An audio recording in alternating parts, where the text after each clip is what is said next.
Question paper खोला और question paper में पहला ही क्वेश्चन मुझे क्या दिखा, वेलोसिटी टाइम ग्राफ का। वेलोसिटी दे रखी थी मेरी वाई एक्सिस पे और टाइम दे रखा था एक्स एक्सिस पे। ग्राफ बना था कुछ ऐसा, ठीक है, और बोला गया describe the motion of a body. Body का मोशन कैसा है? आप बोलेंगे ma'am body is at rest, body rest पे है। क्या ये सही है?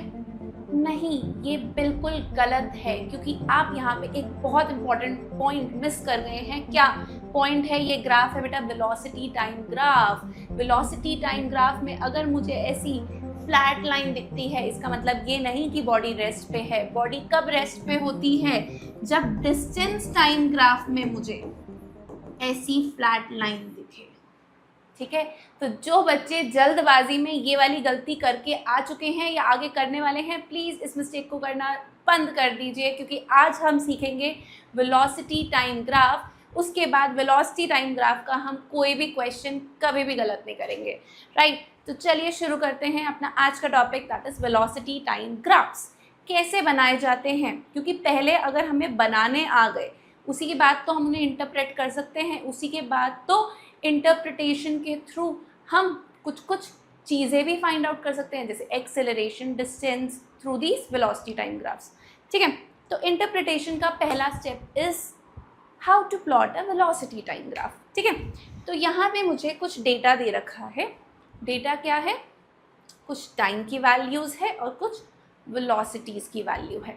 मुझे क्या करना है? मुझे इसे ग्राफ पे प्लॉट करना है। तो चलिए इन्हें ग्राफ पे प्लॉट करते हैं। So this is my graph. अब इस पर मैं क्या करूँगी? मैं एक वेलोसिटी टाइम ग्राफ प्लॉट करूँगी। डेटा ये रहा मेरा, ठीक है। इस डेटा को प्लॉट करना है, फाइन। तो टाइम का डिफरेंस कितना दे रखा है? 0, 5, 10, 15, 20, 25, 30। टाइम कौन से एक्सिस पे रिप्रेजेंट करते हैं? We always represent time on the X axis. Why? Because time is an independent variable. समय किसी के लिए नहीं रुकता, राइट। तो एक्स एक्सिस पे हम क्या रिप्रेजेंट करेंगे? टाइम। और वाई एक्सिस पे रिप्रेजेंट करेंगे वेलोसिटी। वेलोसिटी का गैप अगर मैं देखूं तो क्या है? 0 सेकेंड्स पे 0 है, 5 सेकेंड्स पे 2.5 है, फिर 10 पे 5 है, 15 पे 7.5 है। तो कितना गैप है? Every time I could see there is 2.5 metre पर सेकेंड का गैप। तो इसे मैं जल्दी से प्लॉट करती हूँ ग्राफ पे, देखते हैं कैसा ग्राफ आता है। फाइन, आप लोग भी मेरे साथ कीजिए ग्राफ प्लॉट, ठीक है।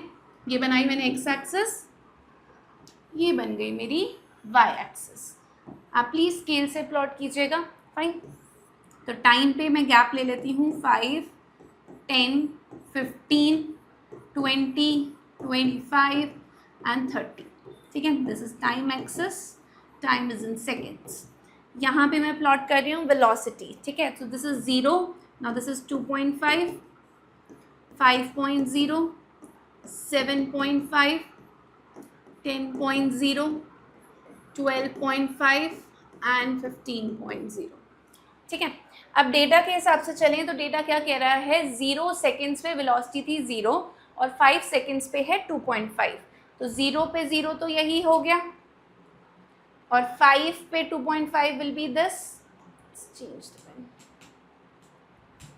ठीक है, दिस। देन 10 पे 5, 15 पे 7.5, 20 पे 10, 25 पे 12.5 एंड 30 पे 15, राइट। अब इन सभी पॉइंट्स को अगर आप ऐसे ज्वाइन करेंगे तो आप क्या देखेंगे? आपका ग्राफ कैसा आया? आपका ग्राफ आया एक स्ट्रेट लाइन ग्राफ। अगर मुझे वेलोसिटी टाइम ग्राफ में इस तरीके का स्ट्रेट स्लैंट लाइन दिखे, मतलब ऐसी एकदम सीधी बन रही है, ऐसी स्लैंट लाइन बनती हुई दिखे, इसका मतलब मेरी जो भी बॉडी है, कार है, कोई भी व्हीकल है, वो कैसे चल रहा है? यूनिफॉर्म एक्सेलरेशन से। मतलब उसकी वेलोसिटी इंक्रीज हो रही है by equal amount in equal intervals of time, as we could see here. यहाँ पे टाइम का इंटरवल सब में सेम है, कितना कितना? 5 सेकेंड्स, 5 सेकेंड्स, और जो वेलोसिटी का इंक्रीज हो रहा है वो भी सेम है, 2.5, 2.5 एंड 2.5 लाइक दिस, राइट। सो यहाँ पे क्या हो रही है? वेलोसिटी इंक्रीज हो रही है बाय इक्वल अमाउंट। अगर मेरी वेलोसिटी इक्वल अमाउंट से इंक्रीज हो इन इक्वल इंटरवल्स ऑफ टाइम, उसे क्या बोलेंगे? उसे बोलेंगे uniform acceleration. So this is the graph for uniform acceleration. Fine. यहाँ पे एक्सेलरेशन की वैल्यू पॉजिटिव है. Done done. इस तरीके का ग्राफ बनेगा. फाइन. अच्छा, चलिए एक और ग्राफ बनाते हैं थोड़ी और चीज़ें क्लियर करने के लिए. अब मुझे कुछ ये डेटा दे रखा है. डेटा क्या है? अब टाइम 0 सेकेंड्स पे वेलोसिटी ऑफ कार इज़ 15. फिर 5 सेकेंड्स पे वेलोसिटी क्या हो गई? 15 से थोड़ी सी कम. 10 सेकेंड्स में और कम. 15 पे और कम. And finally after 30 seconds the velocity of car is 0. That means मेरी कार अब रुक चुकी है. It has come to a stop. Right. ठीक है, तो मेरी कार रुक गई. फाइन. अब इसका ग्राफ बना के देखें कैसा ग्राफ बनता है. चलिए जल्दी से आप लोग बनाइए इसका ग्राफ. कैसा बनेगा? Okay, let's plot the graph. उसी के साथ बनाते हैं, कंपैरिजन अच्छा होगा. रुको, ठीक है, इसी के साथ बनाते हैं. तो यहाँ पे भी मैंने क्या किया? एक्स एक्सिस पे क्या लेंगे? टाइम. यस. सो 0. आप लोग प्लीज़ स्केल से बनाना. स्ट्रेट लाइन में ट्राई कर रही हूँ, स्ट्रेट जितना बन सके. या ठीक है. 0, 5, 10, 15, 20, 25, 30. सो दिस इज टाइम. ठीक है, इन सेकेंड्स. यहाँ पे ज़रूर ये इधर लिख लीजिएगा velocity. This is in meter पर second. Similarly here also velocity meter पर सेकेंड. डिफरेंस वाइज दे देते हैं 2.5 का ही. 5, 7.5, 10.0, 12.5 एंड 15.0. फाइन. चलिए अब मेरी 0 सेकेंड्स पे क्या है वेलोसिटी? देख के बताइए. 0 सेकेंड्स पे मेरी वेलोसिटी है 15 मीटर पर सेकेंड. राइट. तो 0 पे क्या प्लॉट करेंगे? पॉइंट है मेरा 15. आई होप पॉइंट्स प्लॉट करने सबको आते हैं. कोऑर्डिनेट ज्योमेट्री में हमने पॉइंट्स प्लॉट करने सीख लिए हैं. राइट. तो 0 पे क्या है? 15. अब 5 पे कितना है? 12.5. 10 पे 10. 15 पे 7.5. 20 पे 5. 25 पे 2.5 एंड 30 सेकेंड्स पे 0. It has come to a stop. आपकी गाड़ी रुक चुकी है. अब ज़रा इन पॉइंट्स को ज्वाइन कीजिएगा. कैसी मिली? Again a straight line. Yes. कैसी मिली? एक स्ट्रेट लाइन मिली, मतलब ऐसी स्लैंटिंग लाइन मिली. फाइन. तो ये भी क्या है? ये भी यूनिफॉर्म है. बट क्या ये एक्सेलरेशन है? एक्सेलरेशन का क्या मतलब होता है? वेलोसिटी का बढ़ना. तो ये एक्सेलरेशन का कुछ उल्टा है. यस, क्योंकि यहाँ पे भी क्या हो रही है? यहाँ पे भी इक्वल इंटरवल्स ऑफ टाइम में काम हो रहा है. बट वो काम क्या हो रहा है? वो हो रहा है डिक्रीज इन वेलोसिटी. हर 5 सेकेंड पे equal amount, that is 2.5 metre पर सेकेंड से मेरी वेलोसिटी डिक्रीज हो रही है. तो इसे बोला जाता है रिटार्डेशन या negative acceleration. Right. When my velocity is decreasing by equal amount, acceleration is constant and it is opposite. तो अगर एक्सेलरेशन ऑपोजिट है तो मतलब नेगेटिव है, जिसे कहा जाता है रिटार्डेशन. फाइन. तो ये मेरे दोनों ग्राफ बन गए. ये है एक्सेलरेशन का ग्राफ और ये है रिटार्डेशन का. और दोनों कैसे हैं? Uniform acceleration and uniform retardation. समझ आया वेलोसिटी टाइम ग्राफ? फाइन. इसमें एक ग्राफ और आ जाता है. क्या आ जाता है? देखें ज़रा. चलिए, अगर आपको ऐसा ग्राफ मिल जाए,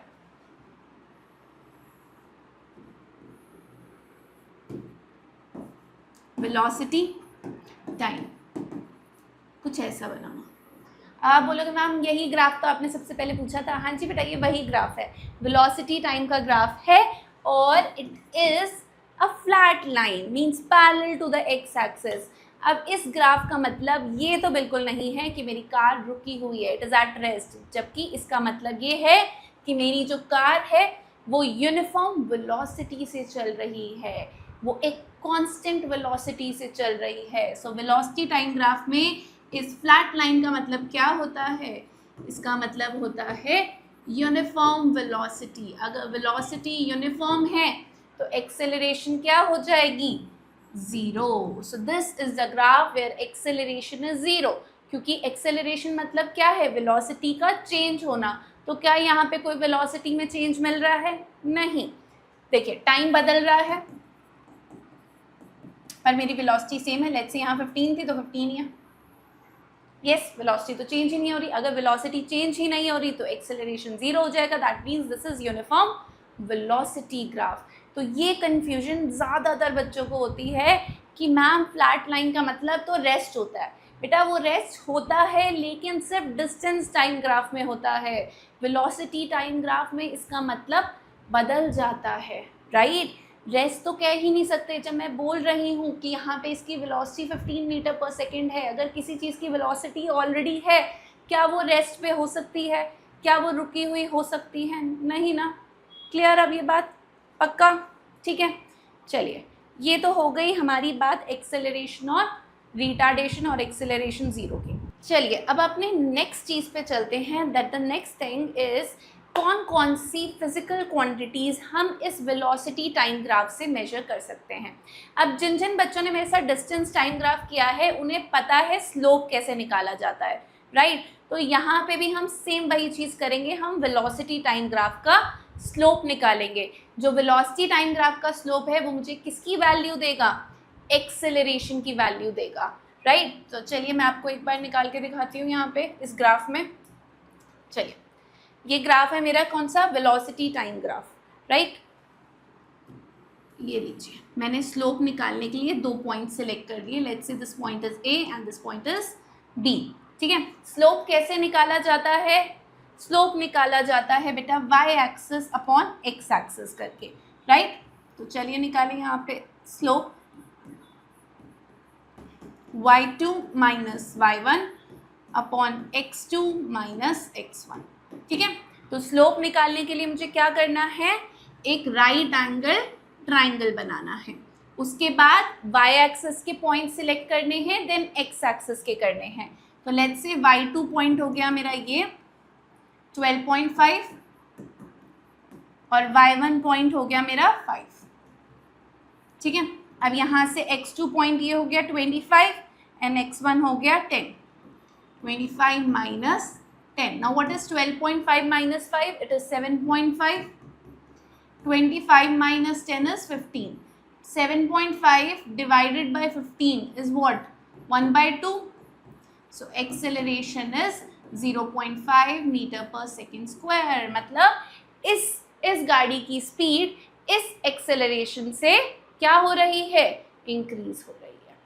फाइन, ठीक है, समझ आया सबको? चलिए अब एक बार रिटार्डेशन वाले ग्राफ में भी देख लेते हैं क्या है। चलिए रिटार्डेशन वाले ग्राफ में अगर मुझे स्लोप निकालना हो तो अगेन मैंने कोई 2 पॉइंट सिलेक्ट कर लिए। लेट्स से इस बार मैंने ये किया और ये किया। This is A, this is B. ठीक है, अगेन स्लोप निकालने के लिए क्या करेंगे? राइट एंगल ट्राइंगल बनाएंगे। राइट एंगल ट्राइंगल बना लिया। अब दिस इज माई, अब ये नीचे आ रहा है तो ये होगा मेरा y2 और ये होगा y1। ठीक है, so slope equals to y2 minus y1 upon x2 minus x1। y2 कितना है? 7.5 and y1 कितना है? 12.5। x2 देखो 15 minus 5 कितना आ गया? ये हो जाएगा -5 and this is 10। Minus 5 upon 10 is minus 0.5 metre पर सेकेंड स्क्वायर। अगर आप यहाँ पे देखिए, जब मेरी लाइन इस तरीके से ऊपर की तरफ जा रही थी तो वो एक्सेलरेशन था, तो मेरी एक्सेलरेशन ऑटोमेटिकली पॉजिटिव आ गई। लेकिन ये वाली स्लैंट लाइन कहाँ जा रही है? नीचे की तरफ जा रही है, विच इज नेगेटिव एक्सेलरेशन। तो स्लोप खुद ब खुद नेगेटिव आ गया। ये बात क्लियर हुई? So with the slope of the graph, we can find out the acceleration or retardation. Fine, done. अच्छा, अब एक और ग्राफ जो हमने बनाया था, अगर मैं आपसे पूछूं इसका स्लोप निकालो, तो स्लोप क्या होता है? y2 minus y1 upon x2 minus x1। तो यहाँ पे y, अगर मैं ये दो पॉइंट सिलेक्ट कर लूँ ए बी, तो y2 भी वही है, y1 भी वही है, राइट। अगर दोनों सेम है तो ऊपर तो जीरो हो गया, और zero upon anything let's say 5 seconds is zero only. देखिए अपने आप से एक्सेलरेशन जीरो ही आ रही है, फाइन। तो अगर आप इस ग्राफ का स्लोप पे निकालते तो वो भी जीरो आता। स्लोप है ही नहीं ना, स्लांटिंग है ही नहीं, स्लोप किसका होगा, स्लांटिंग लाइन का होगा, फ्लैट लाइन का तो नहीं होगा। So that is why the acceleration is zero है। तो स्लोप से भी हमने प्रूव कर दिया, फाइन। अच्छा, अब इसके अलावा और कौन सी फिजिकल क्वांटिटी है जो हम निकाल सकते हैं with the help of these graphs? पता क्या है? डिस्टेंस। अब आप बोलोगे मैम वेलोसिटी टाइम ग्राफ से कैसे डिस्टेंस निकाले? डिस्टेंस टाइम ग्राफ में तो समझ आता है कि डिस्टेंस की वैल्यू लिखी होती है, और वेलोसिटी टाइम ग्राफ से कैसे निकाला जाता है डिस्टेंस? तो बेटा बहुत आसान है, और किसी भी एग्जाम का सबसे फेवरेट क्वेश्चन होता है to find out the distance from a velocity time graph. तो बहुत ईजी है। क्या करना है, जब भी मुझे डिस्टेंस निकालना है किसी भी वेलोसिटी टाइम ग्राफ से, मैं क्या निकालूंगी? I will find out the area enclosed by the line and the time axis. जो भी, जैसे मेरा ये ग्राफ बन रहा है, ये मेरा ग्राफ है, ठीक है, इस लाइन और इस टाइम एक्सिस के बीच में जो भी एरिया है वो क्या है? डिस्टेंस। That's it. यहाँ क्या बना है? ये ट्राइंगल, राइट एंगल ट्राइंगल, तो इसका एरिया निकाल दीजिए। एरिया क्या होगा? Area of right angle triangle is half into base into height. Base ये हो गई मेरी टाइम एक्सिस, हाइट ये हो गई जो भी यहाँ वैल्यू होगी। Done, fine. लेट्स से अगर ग्राफ इस तरीके का है, ऐसा ग्राफ है, ठीक है, ये रही मेरी लाइन, ठीक है, area enclosed by the line on the graph and the time axis. तो अब ये क्या हो जाएगा? Area of rectangle. तो इस केस में अगर मुझे डिस्टेंस निकालना है किसमें? जब मेरी वेलोसिटी कांस्टेंट हो, मतलब एक्सेलरेशन जीरो हो, तो एरिया ऑफ रेक्टेंगल निकाल दीजिए, which is what? Length into breadth. ये हो गई लेंथ, ये हो गई ब्रेथ। Done, easy. तो कभी भी आपको अगर ग्राफ से डिस्टेंस निकालना हो, आप कुछ नहीं करेंगे, उस ग्राफ के अंदर का एरिया निकाल देंगे। What ever is the area enclosed by the graph will be the distance covered by that body, fine. इसको और क्लियर करने के लिए ना क्वेश्चन सॉल्व करते हैं। क्वेश्चन सॉल्व करने से हमें और क्लियर होगा। और ये क्वेश्चन मैंने कहीं से नहीं, आपकी न्यू एनसीईआरटी बुक से लिया है, राइट। तो आपका वो क्वेश्चन भी सॉल्व हो जाएगा। चलिए देखें क्या है question. Question is velocity time graph दे रखा है मुझे 0 to 120 seconds for a cyclist. एक साइकिल चला रहा है एक लड़का या लड़की, जो भी है, ठीक है, कोई साइक्लिस्ट है, वो 0 से 120 सेकेंड्स तक उसका ग्राफ दे रखा है कि उसकी वेलोसिटी कैसे चेंज हो रही है ड्यूरिंग दीज 2 मिनट्स, ठीक है। तो उसको स्टडी करके उसका ग्राफ प्लॉट किया गया है। अब उसी ग्राफ को हमें इंटरप्रेट करके इन क्वेश्चंस का आंसर देना है, समझे? चलिए, तो सबसे पहले बोला है शेड द एरियाज, अलग अलग कलर्स में एरिया शेड कीजिएगा, रिप्रेजेंटिंग द डिस्प्लेसमेंट, कि उसने कितना डिस्टेंस कवर किया, ठीक है, उसको रिप्रेजेंट करना है कैसे? By shading that area. तो सबसे पहला है while cyclist is moving with constant velocity. तो कौन से एरिया में मुझे साइक्लिस्ट की कांस्टेंट वेलोसिटी दिख रही है? बताइए, कौन से में दिख रही है? इसमें दिख रही है, ये कांस्टेंट वेलोसिटी है ना।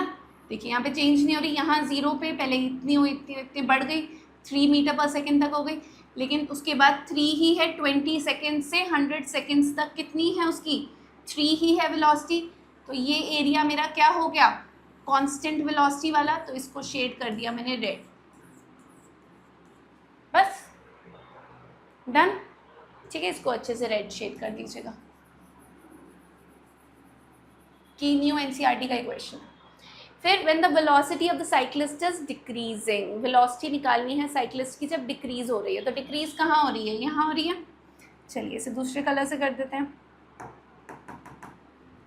यहाँ हो रही है डिक्रीज, ठीक है। तो इसके अंदर का एरिया ये हो गया सारा, इसको शेड कर देंगे। यस, आपको उस लाइन और पूरे एक्स एक्सिस के बीच का एरिया इनक्लोज करना होगा, ठीक है। तो ये सारा एरिया क्या है? जब उसकी वेलोसिटी डिक्रीज हो रही है, कम हो रही है, फाइन। ठीक है, शेड कर दिया। उसके बाद क्या बोल रहे हैं, जो आपने एरिया शेड किया उसकी डिस्प्लेसमेंट निकालो, मतलब उसका एरिया निकालना है। तो अगर मैं इसको let's say I mark this as 0 O A, चलो 0 नहीं लेते, ABCD लेते हैं, ABCD, ठीक है। मैंने ABCD ले लिया, ये दिख नहीं रहा तो इट्स ब्लैक, ABCD। अब ये जो ABCD एरिया, ये क्या है, ये एरिया ऑफ रेक्टेंगल है। तो एरिया ऑफ रेक्टेंगल कैसे निकाला जाता है, एरिया ऑफ रेक्टेंगल निकलता है लेंथ इनटू ब्रेथ। तो यहाँ लेंथ कितनी है, 20 से 100 कितनी हो गई, 80। ब्रेथ कितनी है, यहाँ 0 से 3, तो कितना आ गया area, 240 meters, right? So the area in which, or you can say the distance covered by the cyclist when it is moving with constant velocity is 240 meters. कितना डिस्टेंस कवर किया है उसने, 240 meters कवर किया है जब वो constant velocity से चल रहा था। फाइन। दूसरा, जब उसकी वेलोसिटी कम हो रही थी, तो ये वाला एरिया निकालना है। अब आप बोलोगे मैम ये एरिया कैसे निकालें, ये तो ना ही मेरा ट्राइंगल है। देखो, अगर पहले वाला पूछते तो बहुत आसानी से निकाल देते, क्या था वो, एरिया ऑफ ट्राइंगल निकाल देंगे, half into base into height, है ना, राइट एंगल ट्राइंगल है। ये क्या फिगर है, देखिए वैसे तो ये ट्रेपेजियम है, लेकिन अगर आपको ट्रेपेजियम का एरिया नहीं आता तो उस केस में आप एक और काम कर सकते हैं, आप इसको 2 पार्ट्स में डिवाइड कर सकते हैं इस तरीके से। ये हो गया रीजन 1, ये हो गया रीजन 2। तो आप क्या करेंगे, ये वाला एरिया निकालना है, तो area will be equal to area of region 1 that is a triangle plus area of region 2 which is a rectangle. दोनों का एरियाज निकाल के ऐड अप कर दीजिए। करें, चलिए सेकेंड पार्ट कर रही हूँ इसका। तो एरिया ऑफ ट्राइंगल कितना होता है, half into base into height, और area of rectangle length into breadth. तो इस वाले छोटे से ट्राइंगल का बेस कितना है, देख के बताइए, 100 से 120, 20, एंड हाइट कितनी है, 2 से 3, 1। लेंथ कितनी है ये वाले रेक्टेंगल की लेंथ अगेन 20, और ब्रेथ, या जो इसको अगर आपको लेना तो ये ले लीजिए, डजेंट मैटर, मल्टीप्लाई कर रहे हैं तो ये हो गया 2 into 20। So this will cancel this 10, और ये कितना है 20 इंटू 2 40, तो कितना आ गया 50 मीटर्स। तो जब उसकी वेलोसिटी कम हो रही थी उस दौरान भी उसने कितना डिस्टेंस कवर करा, 50 मीटर्स का डिस्टेंस कवर किया, समझे। तो इस तरीके से हम किसी भी वेलोसिटी टाइम ग्राफ से क्या निकाल सकते हैं, we can find out the distance. कैसे निकालेंगे distance, by finding out the area enclosed under the graph, ठीक है। तो एरिया क्या हो सकता है, यूजुअली आपका ट्राइंगल का एरिया होगा, या कभी कभी आपका रेक्टेंगल का एरिया होगा, ट्रेपेजियम का भी हो सकता है। ट्रेपेजियम के केस में अगर आपको ट्रेपेजियम का फॉर्मूला आता है तो आप ज़रूर यूज़ कीजिए, half into sum of parallel sides into perpendicular distance between them that is height. ये यूज़ करके भी निकालेंगे तब भी सेम आंसर आएगा। और लंबा लग रहा है तो उस फिगर को 2 पार्ट्स में डिवाइड कर लीजिए, बेस्ट वे, ठीक है। तो इस तरीके से हम वेलोसिटी टाइम ग्राफ्स के क्वेश्चंस भी बहुत आसानी से सॉल्व कर सकते हैं। फाइन, एक बार आप लोग क्वेश्चंस करने लगे ना, देखिए जिस बच्चे ने डिस्टेंस टाइम ग्राफ अच्छे से सीख लिया, I am very sure NCERT का कोई भी क्वेश्चन से ऐसा नहीं होगा कि अटक गया होगा। अब अगर आप वेलोसिटी टाइम भी स्टार्ट करेंगे तो वो भी डेफिनेटली आपके सॉल्व होंगे। अगर नहीं हो रहा कोई न्यूमेरिकल की मैम ये वाला न्यूमेरिकल अभी भी सॉल्व नहीं हो रहा, तो प्लीज़ मुझे कमेंट सेक्शन में बताइएगा, मैं उसका सोल्यूशन आपको यहाँ करके दिखाऊंगी, ठीक है। Okay then, bye bye.